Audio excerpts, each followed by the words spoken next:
Percibir a ciegas. Track 5, texto 3.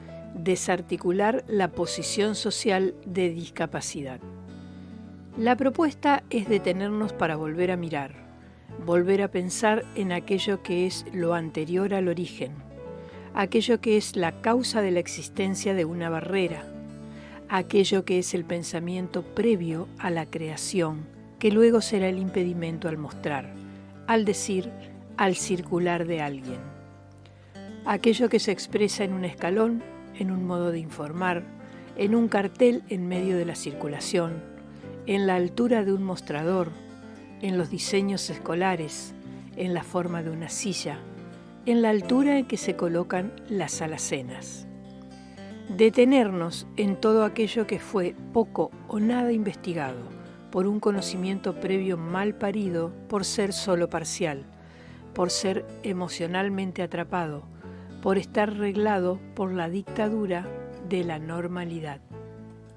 La terapista ocupacional Patricia Brogna nos dice: la posición de discapacidad es estructural. Su origen está en nuestra estructura social, en nuestras representaciones, en nuestros valores, en nuestra idiosincrasia, en nuestras normas, en nuestra cultura, en nuestros esquemas cognitivos. En términos de Bourdieu, en nuestro hábitus, que es el principio no elegido de toda elección, las estructuras sociales internas que nos disponen a pensar como pensamos. La posición de discapacidad está sostenida por el modo en que se diseñan y funcionan nuestras estructuras sociales. Es a través de esas estructuras sociales desde donde se asigna y se legitima esa posición. Ese hábitus del cual nos habla Brogna, que ejecutamos, fue modelado, alimentado y sostenido en la comunidad y en cada uno de todos nosotros. Ha influenciado, limitado, construido, determinado nuestras percepciones, acciones y representaciones del mundo. La contextualización institucionalizante ha impuesto una lógica, un sentido correcto del entender, del ser, del hacer y hasta una valoración ya determinada para un objeto o una persona. Es en la estructura social donde fueron dados gestos, miradas, las palabras de una bienvenida y también los gestos que manchan. Es en las maneras de relacionarse en la familia, con amigos, de la educación, del trabajo, en cada espacio de una comunidad, donde es dado aquello que callan las palabras que heredamos, en un vacío del renglón, en el silencio de una voz interrumpida, en el escalofrío que corre por la piel ante la alteridad, en la mirada que deja de ver a otro como igual, en los oídos que ya no escuchan a ese otro, porque lo que se ha malogrado es el verdadero encuentro entre personas.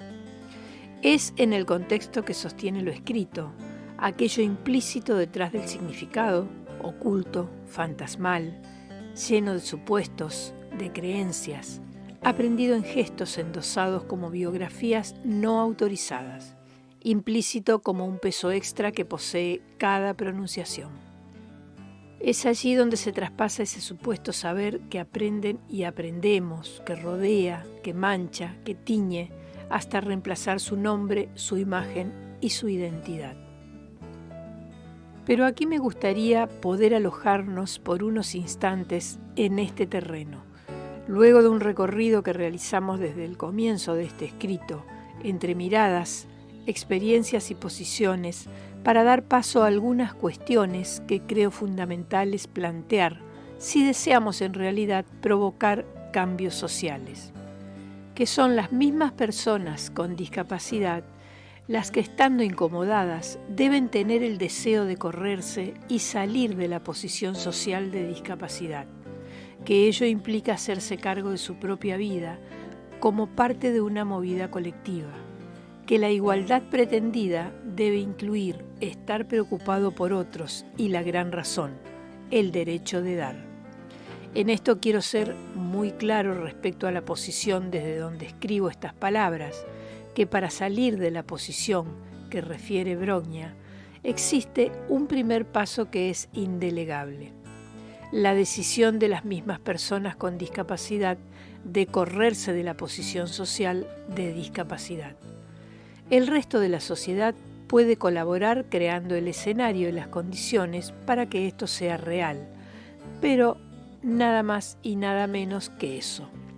No existe cambio social posible si nuestro rol lo hacen otros por nosotros. Si la voz es de padres, amigos, profesionales, instituciones y no es la nuestra. Si las necesidades son recetadas, sospechadas, extraídas de un libro y no fruto de diálogos reales con nosotros. Si es otro el que ocupa nuestro lugar para conversar de nuestras capacidades y no somos nosotros, todo intento será como hasta hoy un amague, una foto conmovedora, una noticia fugaz, pero nunca será un cambio profundo, esencial y sostenido.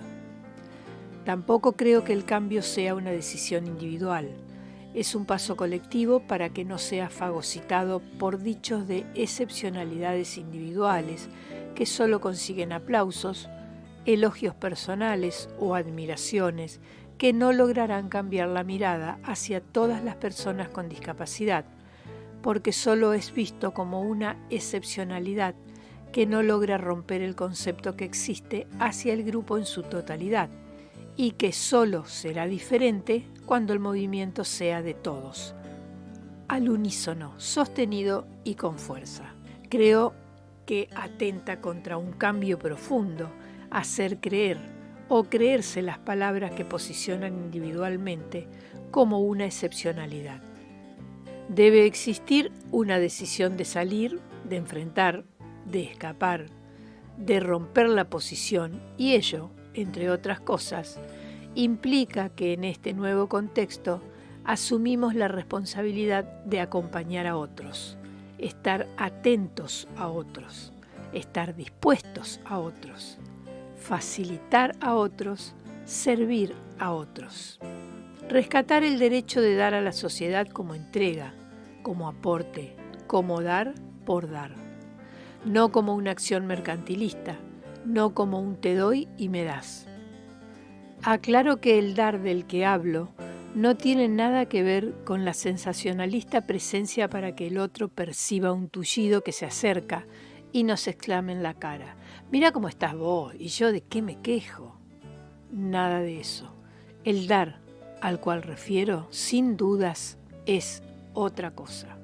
Se trata más bien de poder todos hacer el ejercicio de desviar la mirada tan atenta a prejuicios sobre marcas, propias o ajenas, tildadas de anormalidad, para posarla en las relaciones humanas reales, donde otro puede ser el afligido, otro el que necesite antes, otro el que pase primero o ser otro el que tenga un dolor, como una invitación a asumir y hacerse cargo de la cualquieridad. Digo que es clave cambiar de ayudado a ayudar, de preocupar a preocupado, de centro a periferia, de estar preocupado y hacer por otros, por su bienestar, por su educación, por su alegría, por su felicidad o ante su sufrimiento. Estar atento activamente para escuchar su voz, para ayudarlo cuando lo pide, a poder cuando no pueda. Es estar activos, atentos para dar el asiento del colectivo cuando puedo estar de pie, dar el lugar en la fila de la caja del supermercado porque puedo esperar, dar el refresco porque otro puede estar necesitándolo antes. Es te doy aunque exista el desbalance para un lado o para otro, como una asimetría que no busca equivalencias, dice Levinas, sino como acto de amor, de compromiso y preocupación por el otro que me moviliza, porque me requiere y nos da la oportunidad de estar juntos como dos sujetos en igualdad para recibir y poder dar. En este caso, la tarea de la sociedad es complicada. Generar el espacio en la comunidad para dejarse dar, impensada, insospechada e inesperada. Confieso que sonrío mientras lo escribo y pienso, ¿cuál será la tarea más difícil de realizar? ¿Asumir el dar de unos o asumir el dejarse dar de otros? El planteo que en este sitio pretendo aportar es concreto. La tarea de una comunidad debería ser crear atmósferas propicias para que todas las personas puedan dar y dejarse dar, promoviendo relaciones de verdadera igualdad, cada una y todas ellas con sus diferencias y particularidades, con gestos, miradas, palabras y acciones que promuevan la vida independiente, sin que ello sea motivo de escándalo por poner en tensión las creencias personales y los prejuicios grupales producidos por las representaciones sociales. Cuando digo dar, no es lo que la normalidad espera, digo lo que cada uno pueda dar. Pero no podría dejar este tema sin antes compartir algunos interrogantes que me movilizan y quisiera plantear. ¿Cómo y quiénes son los que mantienen las relaciones desigualadoras? ¿Cómo lo hacen y quiénes son los que sostienen la normalidad como medida social? ¿Quiénes no ponen en crisis la verdad absoluta de sus historias y saberes? ¿Cómo se logra legitimar y conservar un saber sin reales experiencias?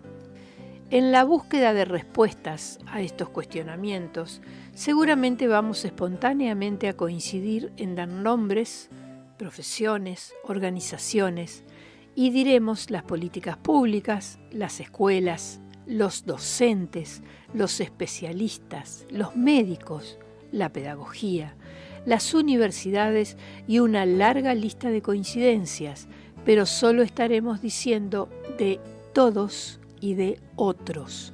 Y como siempre, no haremos más que diluir responsabilidad en macroresponsabilidades, la nada y en definitivamente nadie que se haga cargo.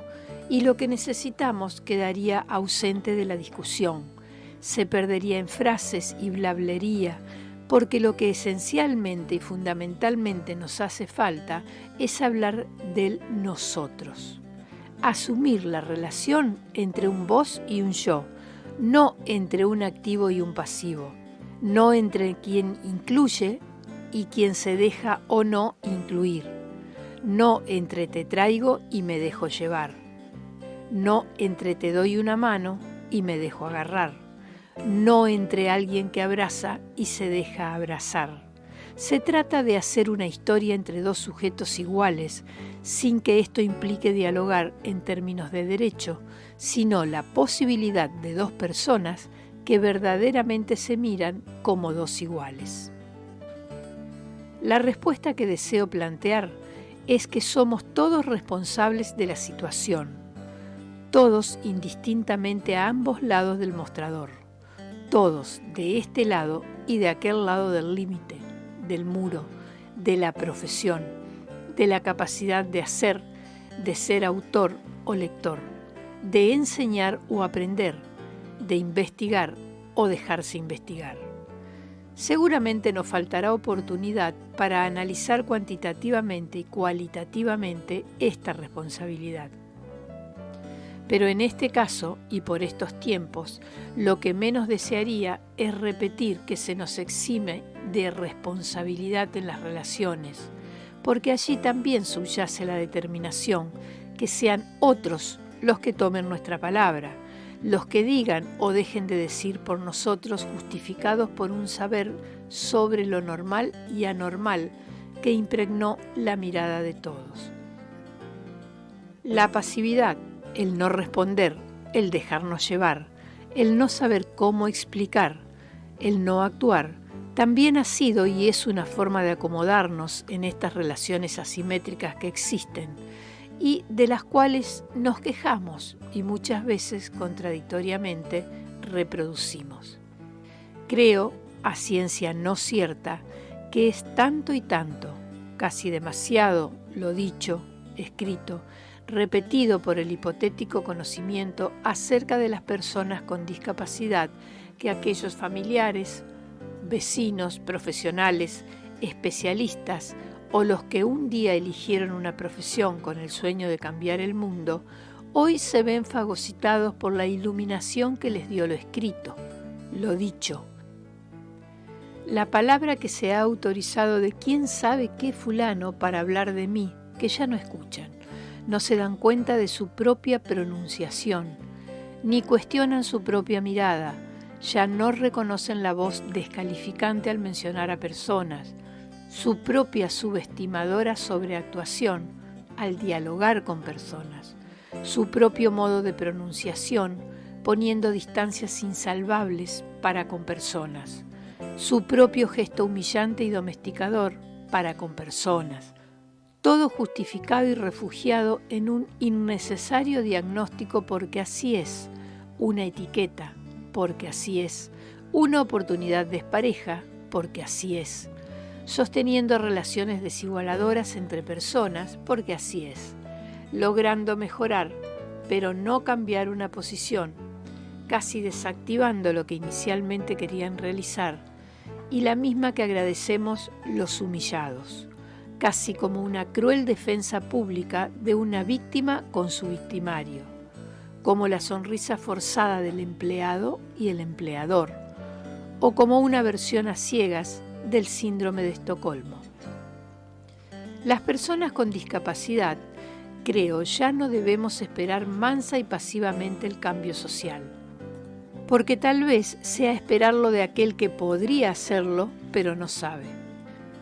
Tampoco esperarlo de buenas personas que han sido sorprendidas en su buena fe, ni del que logra de esta manera un reconocimiento social, ni del que tiene un cierto poder en pos de perder ese poder, ni del que vive de esto porque fue lo aprendido, ni del que vive comercialmente la discapacidad como una empresa, ni del que debería revalidar su título, ni del que debería reescribir sus libros, ni del cómodo, ni del que le conviene que nada cambie porque sería esperar de alguno de ellos que no estaría dispuesto porque existe un choque de intereses políticos, económicos, sociales, culturales, públicos o privados que producirán justificaciones para que todo parezca cambiar sin que realmente las cosas cambien.